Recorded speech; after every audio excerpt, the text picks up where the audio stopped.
Welcome to this month's Town Administrators Report.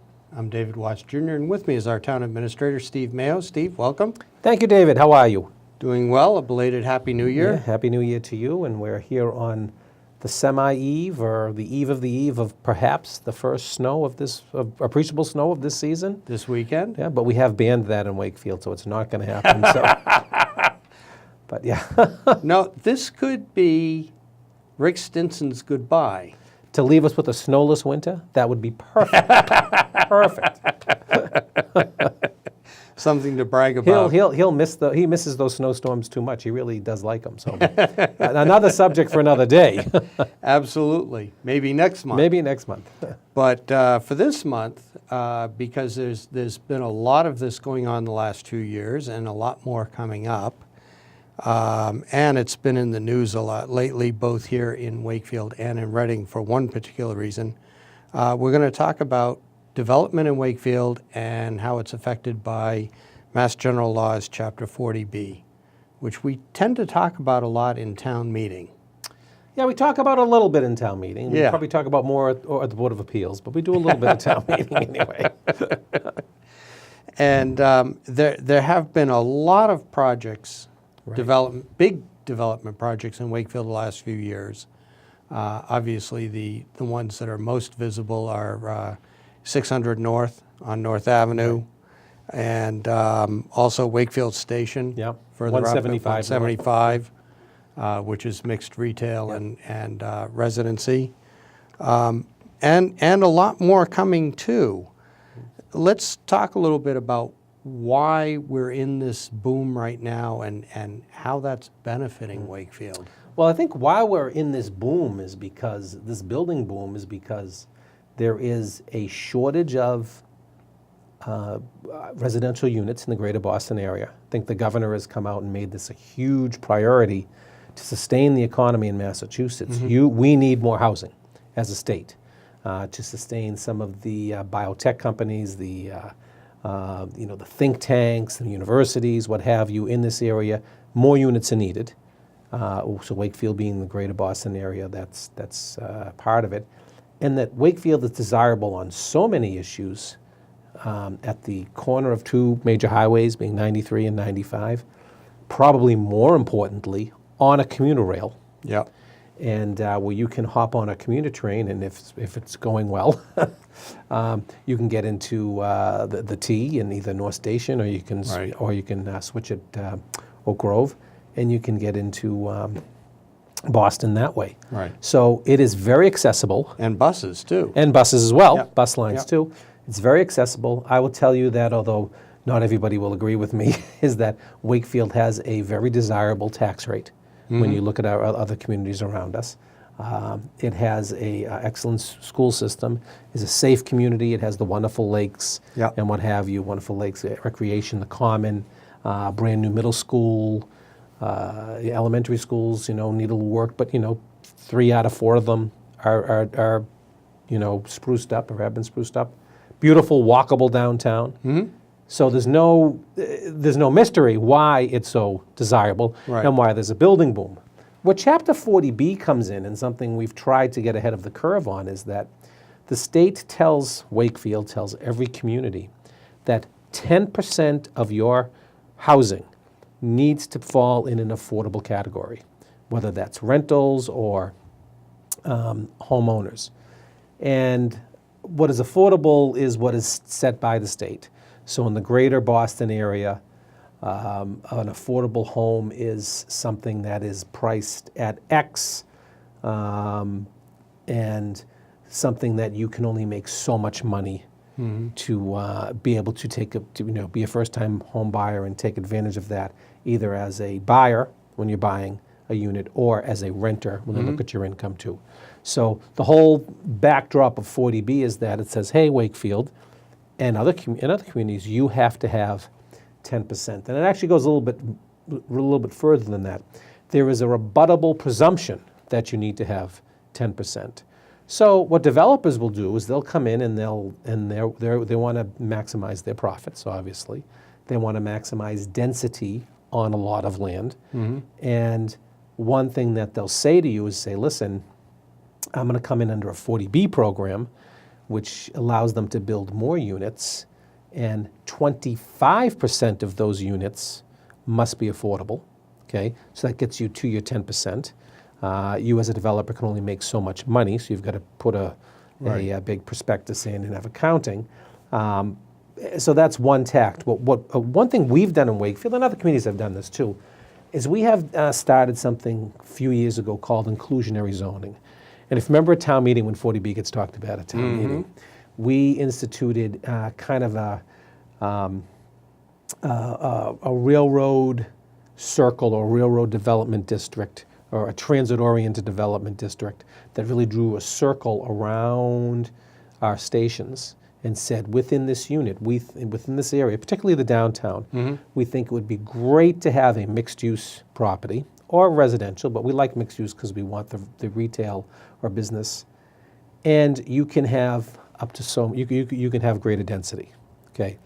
So that's kind of the backdrop for all of this. So if you take some of these projects like Wakefield Station, 175 North Ave, all right, aptly named, right? You have the Tono's Restaurant, you have Rebirth, businesses on the first floor. You have how many, 64 units, was it? 60. Yeah. 60 units up there. And of that, a percentage of them have to be, and it's 18%, or you get a variance, have to be affordable, meaning that they have to comport to a certain price fixture, either for rent or for sale. So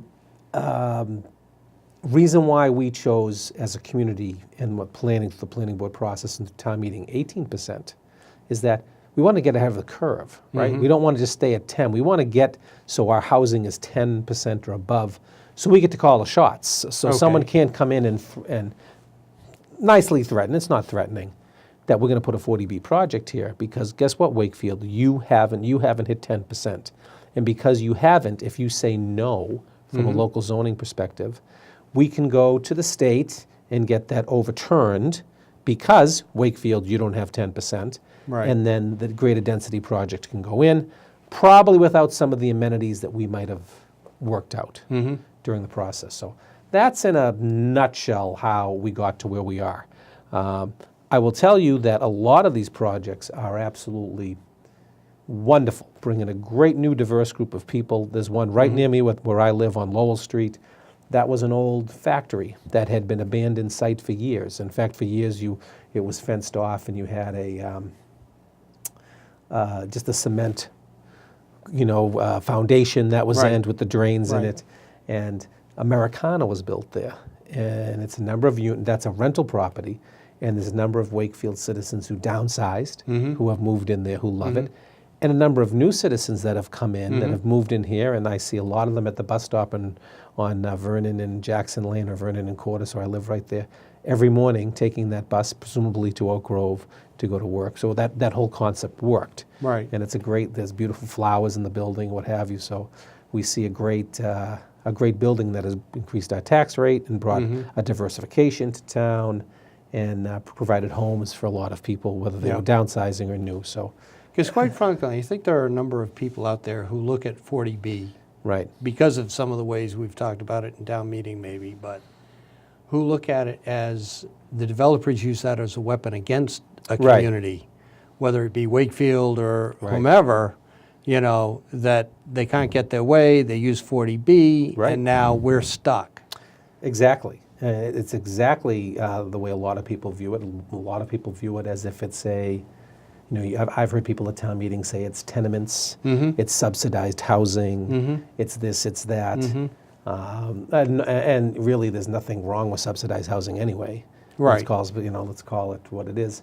But these aren't. These are units that are affordable for people that teach in your school system, that people that are your firefighters, your police, your new young people. Think about, you have young children, I have young children. Well, maybe they're not so young anymore because we're getting older. No, I have grandchildren. So do I have one grandchild. So, but these young people that were in the mid-20s to 30 range, all right, and they're starting out and trying to break into the real estate market. It's very difficult. We both know how difficult it is. Well, I'm in Greenwood, which has been particularly difficult for a lot of young families in the last 5, 6, 7, 8 years because the real estate values have just ballooned so They've gone much. crazy. Yeah. So for some of these young people coming in and getting a unit that is either an inclusionary unit, we call them inclusionary Yeah. through our own zoning bylaw, or through Chapter 40B, are coming in and getting a nice condominium in a nice building like 175 North Ave. Right. And they're living in this building, and maybe their condo unit cost $300,000. Okay, imagine $300,000 is affordable today. You know, think about that for a minute. And you know, other units are going for $600,000, $700,000. Right. Okay, now the key is that when these people buy these units, or when these first-time home buyers buy it, you know, maybe in a few years they have children, they want to move Yep. out. Okay, they certainly are able to sell their unit, but that unit still needs to maintain its affordability. So you cannot sell a affordable $300,000 unit and live in there for a couple of years and say, oh boy, I've made a killing, I'm going to sell it for $700,000 like my friends down the hall paid for theirs, Right. which wasn't affordable. No, this is actually monitored by the Department of Housing and Community Development, DHCD, or a paid housing monitor that will come in and make sure that a new affordable person buys it and stays in it. And then and you can only sell it for the new affordable price. So you're going to make a little bit of money, all right, probably, because values are going up. Right. But you're not going to jump from $300,000 to $700,000 where the market was before. You're not going to see some of the differences in what was paid and what it's sold for, Right. as we've seen in house lots. Exactly, in single-family house lots. And so you might say to me, well, Steve, how do we know that this is going to happen? You know, this is a trust factor. Yeah. Well, a little bit of it is a trust factor, that you trust that the state is going to do their job. But more importantly than that, on these condo units that are, and I say condos, so they don't have to be. You could have Right. you could have a single-family subdivision, or Right. that is. Or they could 40B. just be traditional apartments. They could be traditional apartments, and we'll Yeah. get to the rental side in a second. Yeah. But on these purchases, there is an actual deed rider that is recorded with the unit and is recorded against, and it's at the Registry of Deeds. So shame on the buyer, the buyer's attorney, the bank attorney who is doing the research. Right. It's going to say right in there that this is an affordable unit under Massachusetts General Laws, Chapter 40B, or this is an affordable unit under the inclusionary zoning in Wakefield. The increase can only be X. All right, so everyone's on notice. Right. That has to happen. So they go into the DHCD, and the DHC has to approve of the sale. They have to actually sign the new deed, or sign an affidavit that says, yes, this is being sold at the affordable price. Here's the price. Bang. So there are checks and balances to make sure Right, that it stays right. that way. And some of the projects have come out looking fairly nice, like Wakefield Station, like 600 North. Right. 600 North Ave, and they're going to build a mirror really next to it. I was just going to say they're clearing the lot parcel next to it. and, yeah. and they'll have maybe a shared driveway and what Yeah. have you. Beautiful, beautiful building. I Yeah. think it's personally, I think it's a beautiful building. And when I've been into some of the units, and those are rentals. Yeah. So those units have really great amenities. You know, they have the granite countertops. They have nice. In some case, they might have balconies or an open window balcony. You know, nice facade, parking behind, and what have you.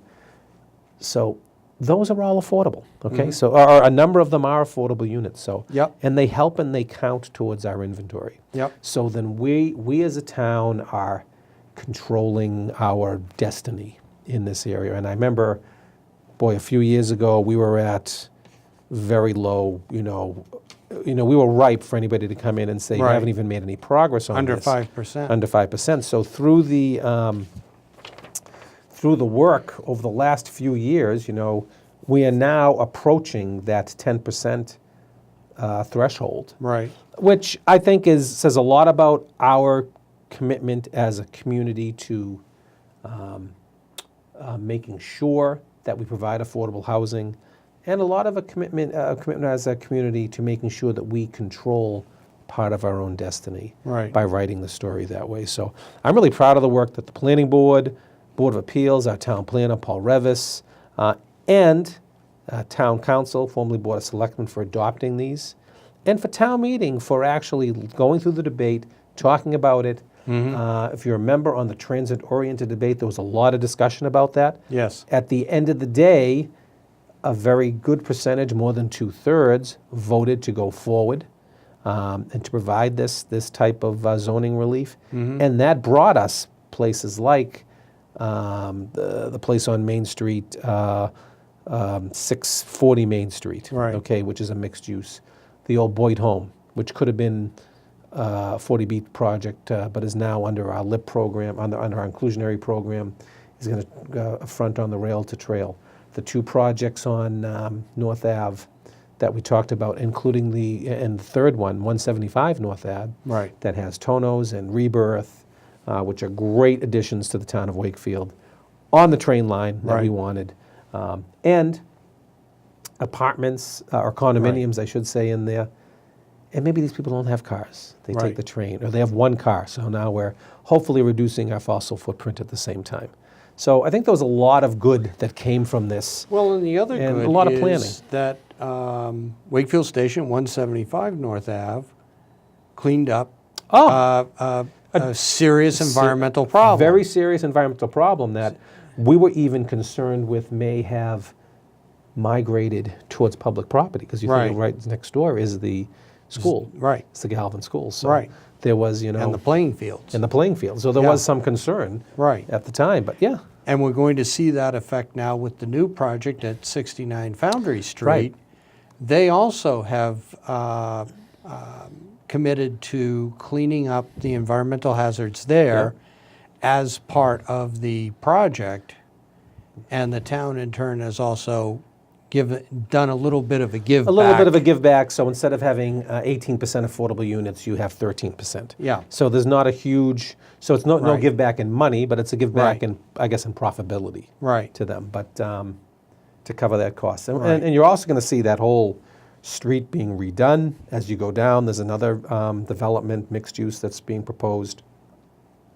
Same sort of process here. Nicer sidewalks, again, transit-oriented development. So trying to take advantage of what I think you would call smart growth, what people Right. call smart growth. I get it that it's not the way the town was in the 50s. I hear that. I'm not deaf to that. A lot of people come in, too much traffic and everything. All those things were going to happen anyway, I'm telling And you. they're happening everywhere. And they're happening everywhere. And Even when you go out to mid-Massachusetts or western Massachusetts, Right. which used to be very bucolic, yeah. the traffic now is getting Right. to be It's pretty heinous. It's part of what we needed to do to survive Yeah. as a community. Yeah, And that's what's happening. yeah. You know, and the other one that's been in the news, of course, in the last week or so is Tarrant Lane, the old military, the old military, housing. old Coast Guard housing, yeah. Well, before that, it was Army when we had the Nike base It was in the old town. Nike base, yeah. Yeah. Yeah. And for those who aren't old enough to remember, that was ballistic missiles Right. during the Cold War Right. at the top of our town. And maybe that's where the Reading Rockets came from, right? Maybe that is. We don't know. Urban law. But last week alone, there was the news on this Right. end about ZBA telling the developer that they need to go back and rethink the project. Right. It's going to be the third of a massive project up on that Wakefield-Reading line. Right. But at the same time also on the Reading side, they were bemoaning the fact that they're going to get hit with all of the traffic problems. Right. I think to orient this for people that don't know where Tarrant Lane is, which really was a driveway when you think about it, Yeah. with a bunch of single-family Well, it looked slab. It looked homes. military. It looked very military. Yeah, yeah. But they were very nice units. I Yeah. was in a few of them. So anyways, this whole development there, I think there were 11 or 12 12, I think, 12, was the count. 12 single-family ranch on slabs that were there. They look exactly what they were. They were built exactly. in the late 1950s. Yeah, absolutely. They were very nice. They're very cute. Let's use the word cute. Let's Yeah. use the word cute. Yeah, So when you went over there and you went through there and looked at it, so we did actually reach out to the our state and our U.S. delegation to try to see what we could do to have that site sold to the town for $1 or Yep. what have you. Okay. Yep. And it was turned over to the General Services Administration. I had many conversations with them. They could not be moved off the dime because that's the kind of the government real estate broker, the Right. GSA. What was happening is that the Coast Guard and the military was looking to sell this property, okay, Yeah. and take the funds out of that and build houses where they needed to, where they had a reason to have military housing in the base. Okay, hard to argue with that vision that they had. So, but we did reach out to them, and the answer was no. Okay, so the property went out to bid, and there was a lot of discussion at the town council level about whether we would bid on the property. Well, we were never going to bid $3.6 million anyway, and that's what it ultimately ended up at. And there were a number of bidders, and it was a very strange bid where if you put your bid in, you would somehow know that someone else had bid, and whether it was more. It was very weird the way it was done, Yeah. as it was told to me.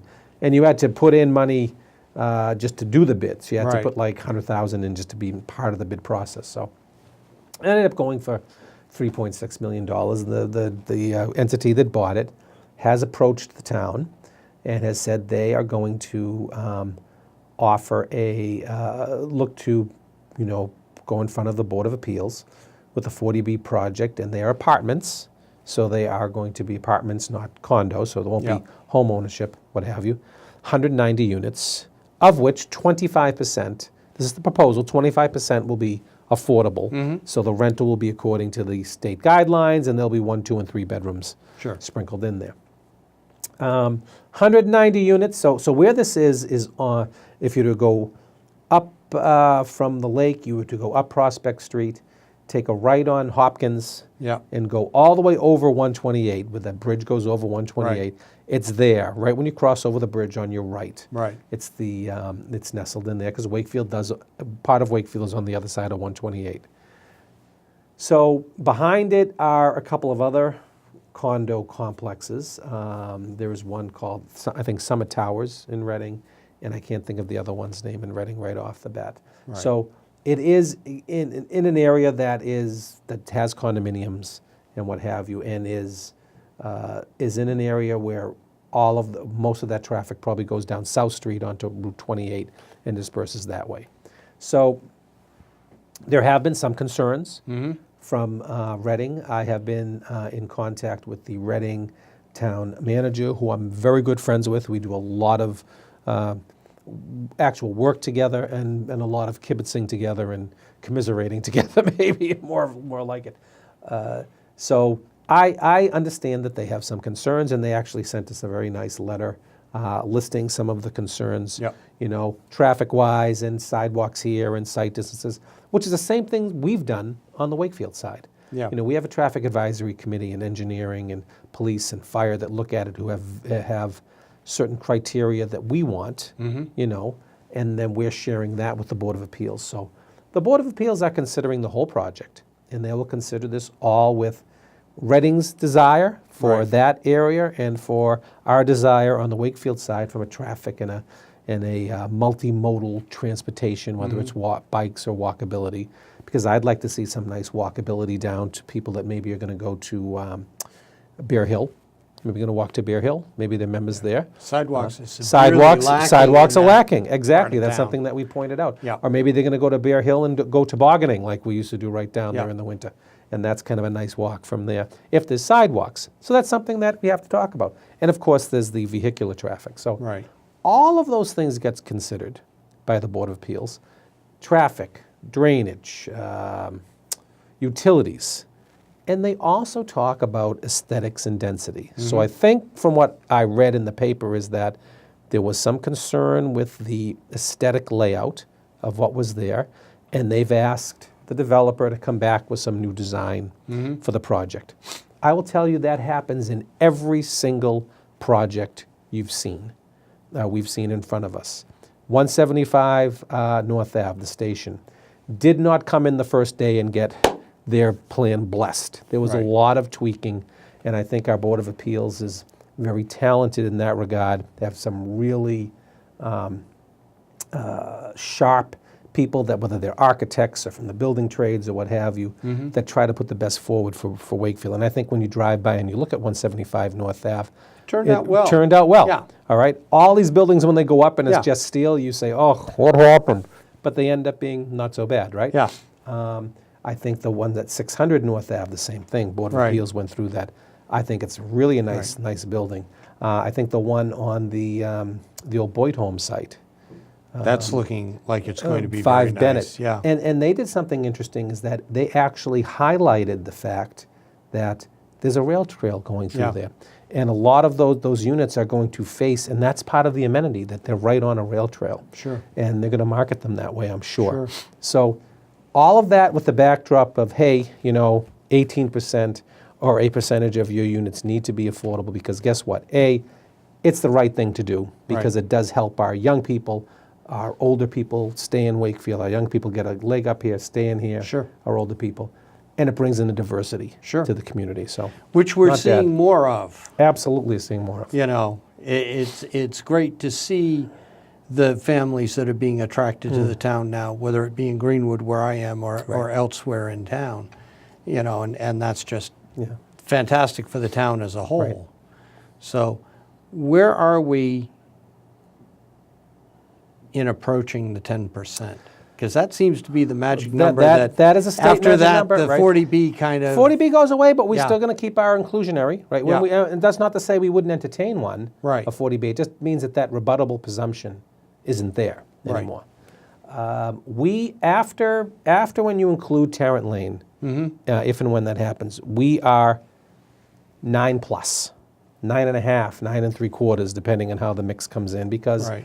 sometimes what is interesting in some of these older units, we're better in our generation to say that these need to go on in for in perpetuity, right? Some of Right. them actually that were there under old government programs years ago. Yep. That subsidy runs out, and then it's gone. Yeah. So then it no longer counts. When you look at even Colonial Point, okay? Colonial Point would have expired. It was an old housing and urban development building that would have expired when that subsidy went away. Right. And it could have been just market apartments, right? But the owner wanted to re-up with HUD, Yeah. which was great. So now that keeps that going for another 50 years or whatever Right. the time frame is. So we're going to be between 9.5 or 9.7 or 9.8 after those, and there's another one coming down the road, an inclusionary one that might put us right over. So we're there. We've also shown great progress over the last number of years. Yep. So we have a good story to tell. We're not just saying that we don't want housing. And it's interesting when I go into the Mass Municipal Association, we talk about these things. Yeah. There are communities that have held on to, no, it's 2 acres only, you're not going to have anything. And that's the communities that they're talking about. So Right. when there's a talk that all housing should be of right, people could do whatever they want in building, that's not talking about us, because we've done our part and we're very inclusive. Others And I think this helps a lot to get people up to speed Right. on The- where we are. Where we are. There's a great website, there's a great link on our town website to Yeah. the Tarrant Lane property. Jen McDonald, our new communications director, has done a great job with that. People should tune into that. Fantastic. Steve, thank you very Thank much. you. And we're running out of time as usual. Thank you for joining us. We'll see you next month. Thank you.